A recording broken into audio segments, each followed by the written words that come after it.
نو چې کله نبی علیه الصلاة والسلام د زنانو سره بیعت کو کنه نو د ابو سفیان ښځه پکې هم راله، هنده پکې هم راله، دا مسلمانې ده خو دوی په مخ باندې کپړه اچولې او پرده یې کړې وه.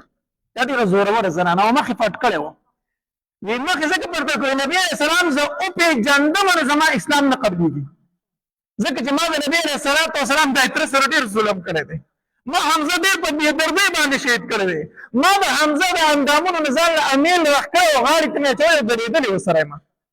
نو که نبي علیه الصلاة والسلام ته پته ولګېده چې دا هنده ده نو بیا زما اسلام نه قبلېږي نبي علیه السلام، نو مخ یې پټ کړی و.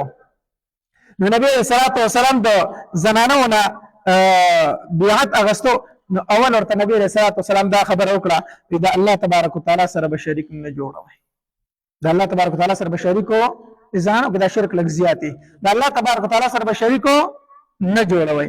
هندي د هغې طرف نه آواز وکړو وایي د الله پاکه پیغمبر ټول عمر مو ګټه لوټو ته سجدې وکړې سی راکړلو څه شي له شرک کوو نه یې کوو نن نه بعدو ټول عمر خو سرونه ټیټ کړي دي نو سی راکړئ سیم دې راکړئ نه یې کوو نن نه بعد. نبي علیه السلام حیرانه شو چې خو ډېره تیزه زنانه ده.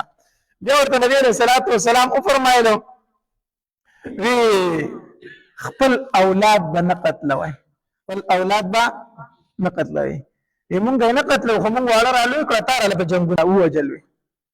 نبي علیه السلام حیران شو دا څنګه زنانه ده. نبي علیه الصلاة والسلام ورته وفرمایل خپل اولاد به نه قتلوئ. مونږ خو یې نه قتلو مونږ خو واړه رالوی کړو خو په جنګ بدر کې راله تا مړه کړلو. نبي علیه السلام بیا ورته غږ ونه کړو. بیا ورته نبی علیه الصلاة والسلام وفرمایل وی زنا به نه کوئ، زنا به نه کوئ. وی د الله پاکه پیغمبره چېرته شریفې ښځې زنا هم کوي، دې شرط لګول ته پکې ضرورت نشته دی، دې ته پکې ضرورت پاک دامنه ښځه او شریفه ښځه به هم چېرته زنا کوي چې ته موږ زنا به نه کوو، موږ زناونه نه کوو. نبي علیه السلام حیران دي چې دا څنګه زوروره زنانه راغلي، زه ورته خبره کوم ما ته جواب هم راکوي. بیا ورته نبي علیه الصلاة والسلام وفرمایل بهتان به نه لګوئ او دا ټیک خبره ده چې بهتان ډېره غلطه خبره ده. هندي ورته وي هغې راته ډېره ښکلې اصلاحي خبره وکړه، بهتان ډېره غلطه خبره ده، بهتان به چېرته موږ په بل نه لګو. بیا ورته نبي علیه الصلاة والسلام وفرمایل وی غلا به نه کوئ، غلا به نه کوئ.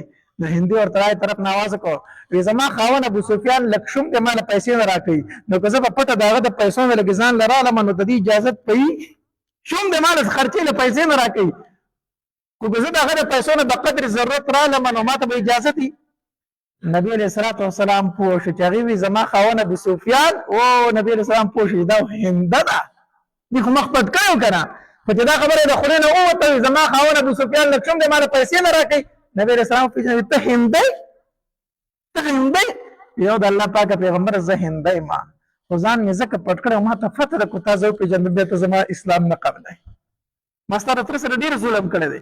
نبی علیه الصلاة والسلام ورته وفرمایل الاسلام یخدم ما کان قبله، اسلام مخکني ټول ګناهونه معاف کړي. خیر دی چې زما د تره سره دې ډېر ظلم کړی خو اوس مسلمان یې، اوس صحیح مسلمان یې. بیا ورته نبی علیه الصلاة والسلام وفرمایل او بقدر ضرورت دې نه ځان له راغستی شي، د خاوند د پیسو نه بقدر ضرورت ډېر به ترې نه رالی او ځان له د ضرورت مطابق سامان راغستی شي.